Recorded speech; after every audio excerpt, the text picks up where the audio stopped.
Let's get right into it. Number 10. The sugar high myth. Every parent thinks giving their kids sugar turns them into a little whirlwind, but that idea is totally off. Scientists actually checked this out. They gave some kids real sugar and others fake sugar, and neither the kids nor their parents knew who got which. The result? Pretty much nothing.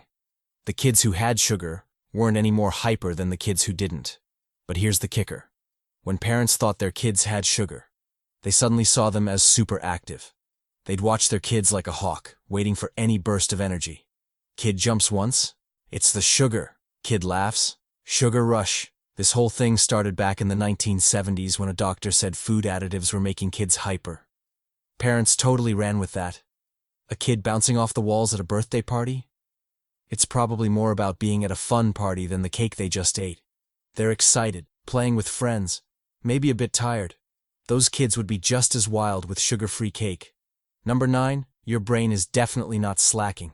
You've probably heard that humans only use 10% of their brains. That's about as true as saying fish only use 10% of the ocean. This myth is so big, Hollywood made whole movies about it. You know, where someone takes a magic pill and suddenly they're a genius doing flips. Your brain is actually going full speed all the time. Scientists can watch brains light up using special scans, and they see activity everywhere, all the time. Even when you're sleeping, your brain's on the job, controlling your breathing, keeping your heart beating, and replaying those awkward moments. Your brain is only about 2% of your body weight, but this little powerhouse uses 20% of your body's energy. That's like having a tiny, super hungry heater. If 90% of your brain was really doing nothing, evolution would have gotten rid of it a long time ago. Nature doesn't keep useless parts. The proof? Even a tiny bit of brain damage can cause huge problems. This 10% myth probably came from a Harvard guy in the 1800s who said people weren't reaching their full potential, and someone twisted that to mean we only use 10% of our brains. Number 8. Pennies from the sky won't kill you. You've likely heard that a penny dropped from the Empire State Building could go right through someone's head. Not true. When a penny falls from way up high, it speeds up because of gravity. But then air resistance kicks in. Air isn't just empty space, it pushes back. The penny hits these air bits and starts tumbling. By the time it falls about 50 feet, it hits its top speed, which is only about 25 miles per hour. That's slower than your average bike rider. Getting hit by a penny at that speed would feel like a flick, annoying, but not deadly. Now, if you dropped that penny in space, a vacuum, it would go over 200 miles per hour. But here on Earth, you're more likely to get seriously hurt by a falling pen. Those are shaped to fly like tiny arrows. Number 7, lightning definitely strikes twice. That old saying, lightning never strikes the same place twice, is wrong. The Empire State Building gets zapped by lightning about 25 times every year. There was a park ranger named Roy Sullivan who got hit by lightning 7 different times. They called him the human lightning rod. He survived all 7. After the 4th time, his coworkers started avoiding him during storms. Lightning often hits the same tall things over and over. If you're the tallest thing around, like a single tree in a field, you're basically a target in a storm. And get this, lightning can strike miles away from the actual storm. They call these bolts from the blue because they can come out of a clear sky. You could be outside, sky looks fine, and bam, lightning. Number 6. Vikings left their horned helmets at home. Vikings never actually wore horned helmets into battle. This whole horned helmet image was made up by costume designers for operas in the 1800s. They thought horns looked dramatic and accidentally created one of history's biggest fashion lies. Think about it.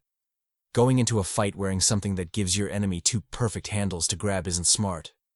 Or the horns could get snagged on branches during a raid. The real Viking helmets archaeologists found were plain and protective, maybe with a nose guard. They did find some horned helmets in Denmark, but those were from 3,000 years before the Vikings.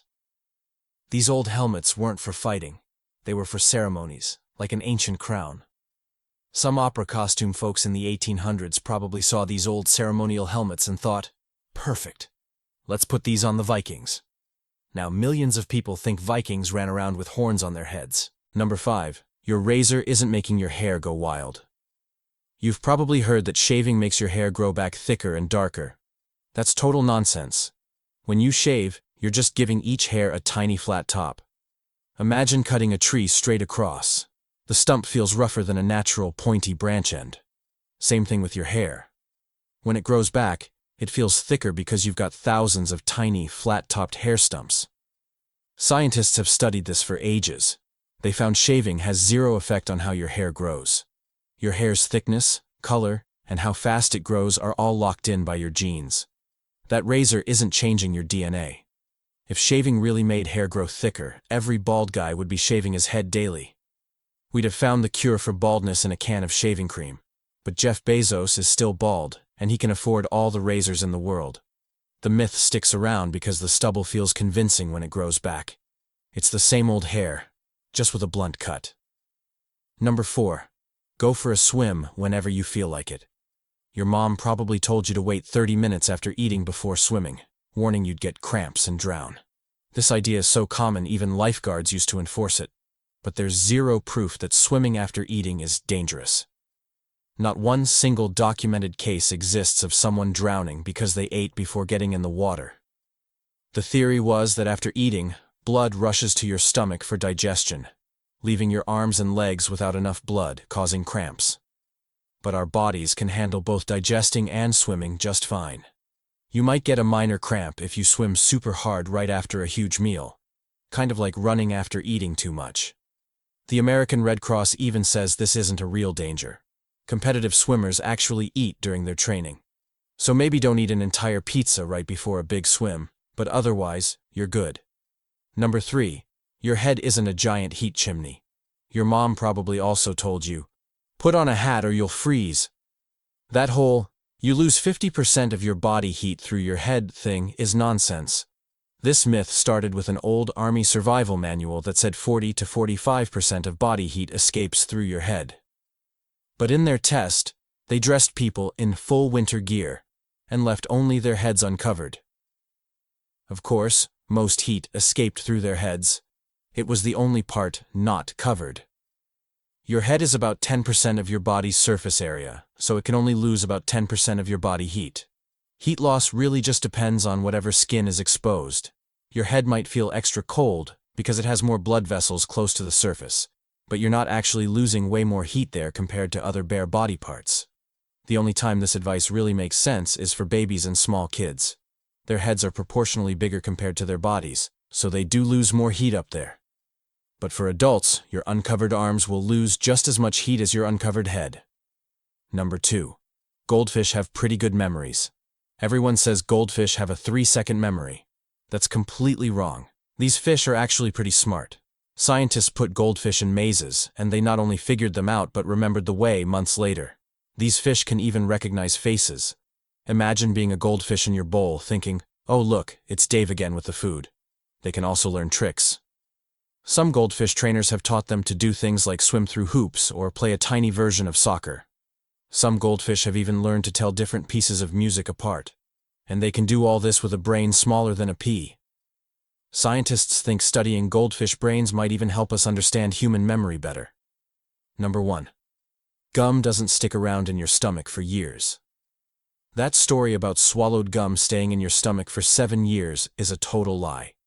When you swallow gum, it travels through your digestive system just like any other food. The only difference is that your body can't break it down. Think of gum like corn kernels. It just passes right through. Most gum is out of your system within a day or two. It doesn't stick to your insides. Your stomach is constantly moving and pushing stuff along. And those stories about gum causing problems? Unless you're swallowing huge amounts of gum all the time, you're probably fine. Humans have been chewing random stuff for thousands of years. Ancient Greeks chewed tree resin. Mayans chewed chicle. None of them died from 7 years of gum buildup. Gum won't stick in your stomach, but it can definitely stick on sidewalks for years. That's all for today. I'll be making more videos like this in the future. Hit subscribe to see them.